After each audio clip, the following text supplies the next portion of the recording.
আসসালামু আলাইকুম ওয়া রাহমাতুল্লাহি ওয়া বারাকাতু। বরাবরের মতো আবার একটি নতুন ভিডিও দেখার জন্য আপনাদের সবাইকে ওয়েলকাম জানাচ্ছি।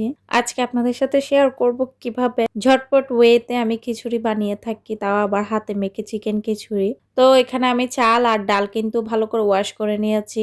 ডাল নিয়েছি ২ কাপ, চাল নিয়েছি ৩ কাপ।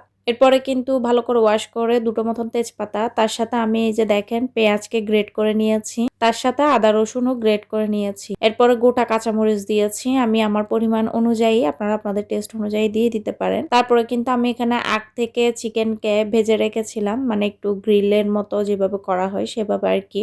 তো সেখানে চিকেন ছিল, সেগুলোকে ছোট ছোট পিস করে দিয়ে দিয়েছি। আপনারা চাইলে নাও দিতে পারেন, সমস্যা নেই। এরপরে আলু দিয়েছি ছোট ছোট পিস করে কেটে। তারপরে ঘরোয়া মশলা দিয়েছি কিছু, হলুদের গুঁড়া, লাল মরিচের গুঁড়া, ধনিয়া গুঁড়া, জিরার গুঁড়া, গরম মশলা, আর দিয়েছি প্রাণের মাংসের মশলা। এটা অপশনাল, দিলে দিতে পারেন, না চাইলে স্কিপ করতে পারেন। আমি যেহেতু মাংস দিয়েছি সেজন্য একটু করে মাংসের মশলাটা দিয়েছি। এরপরে খুবই অল্প পরিমাণে তেল দিয়ে তারপরে কিন্তু ভালো করে মিক্স করে নিয়েছি। আর আমি টেস্ট অনুযায়ী লবণটাও কিন্তু দিয়েছি। তারপরে কিন্তু পরিমাণ মতো পানি দিয়ে রান্না করে নিব।